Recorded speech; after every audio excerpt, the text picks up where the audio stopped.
Bonsoir,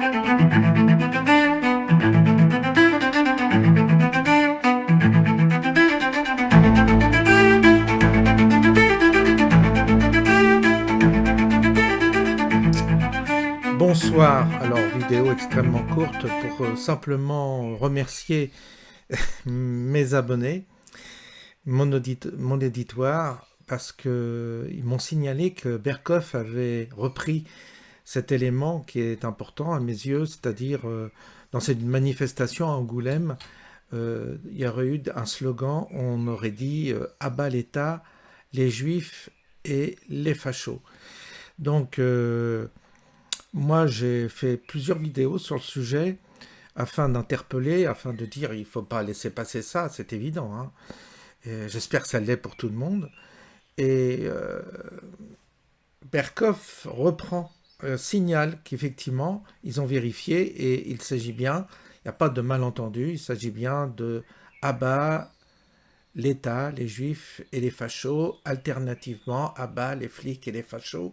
Donc il s'explique, on va l'écouter, et là, ça apporte de l'eau à notre moulin concernant ce décryptage qui quand même mérite qu'on s'y attarde. On écoute Berkoff.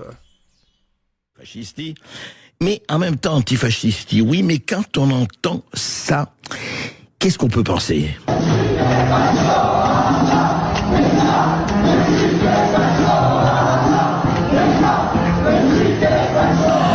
À bas l'État, les Juifs et les fachos. Vous savez, on a passé un peu de temps pour entendre ça, mais c'était bien ça. On l'entend 3 ou 4 fois très très fortement.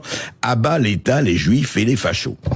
Alors, moi je veux bien, est-ce que c'est vraiment le signe d'une manifestation antiraciste alors bon, non, il y avait voilà, il y avait ça. Alors la variante c'était abat l'État, les flics et les fachos, sans doute pour indiquer les flics juifs, bien sûr. Peut-être qu'on les précise comme ça. Alors, à mes yeux, c'est un scandale, c'est pénalement répréhensible. Il faut absolument qu'une enquête soit diligentée par le procureur. Si c'est Angoulême, il faut voir sur Angoulême si le procureur peut intervenir, parce qu'on ne peut pas laisser passer ça, c'est impossible. C'est la porte ouverte après à d'autres excès qui vont se répandre, et ça va devenir infernal, ce pays. Donc il y a des choses qu'on ne peut pas dire, effectivement. Alors la liberté d'expression, je suis pour. Mais ce type de slogan qui appelle quasiment au meurtre des Juifs, parce que abat les Juifs, abat les flics, c'est la même chose. Hein. Abat les flics, c'est ce que ça veut dire. Donc ce sont des slogans qui sont inacceptables, surtout dans le contexte où nous sommes, où il y a une instrumentalisation des émigrés et une récupération par l'islam. Donc il y a quelque chose d'extrêmement malsain.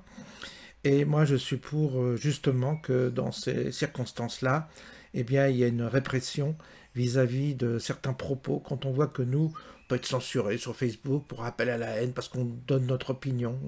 On a été censurés simplement parce qu'on critique un tel ou un tel.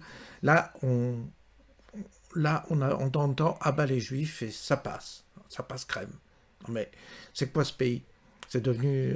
c'est quoi ce pays ? Non mais franchement... Et c'est les plus ceux qui nous donnent des leçons contre le fascisme, qui disent « Ah bah les Juifs !» Non mais on croit rêver. Et là, on a des preuves. C'est vrai qu'il y a une forme de déni. Il y en a qui n'osent pas entendre ça, tellement ça les effraie. Mais il faut regarder les choses en face. C'est vraiment un véritable scandale, pardon. Et je trouve que c'est étonnant, malgré tout, que d'autres médias n'aient pas relayé cette information, parce que c'est extrêmement grave. À mes yeux, pour moi, c'est impardonnable, c'est grave. Il faut absolument agir et qu'il y ait une enquête sur le sujet et qu'on détermine quelles sont les personnes qui ont prononcé ces injures, quoi. Et puis ces appels à bas les Juifs, ça veut dire quoi ? Ça veut dire qu'il faut les éliminer. C'est quoi cette histoire ? On est en guerre civile, là. C'est la porte ouverte à la guerre civile. Hein. Après, ça va être épouvantable. Hein. À partir du moment où on laisse passer ça, ça va finir dans la violence. Et après, on ne répond plus de rien. Le pays va être traversé par une vague de terreur qui sera terrifiante. Donc, je propose qu'on se mobilise pour exiger une répression concernant ce type de slogan.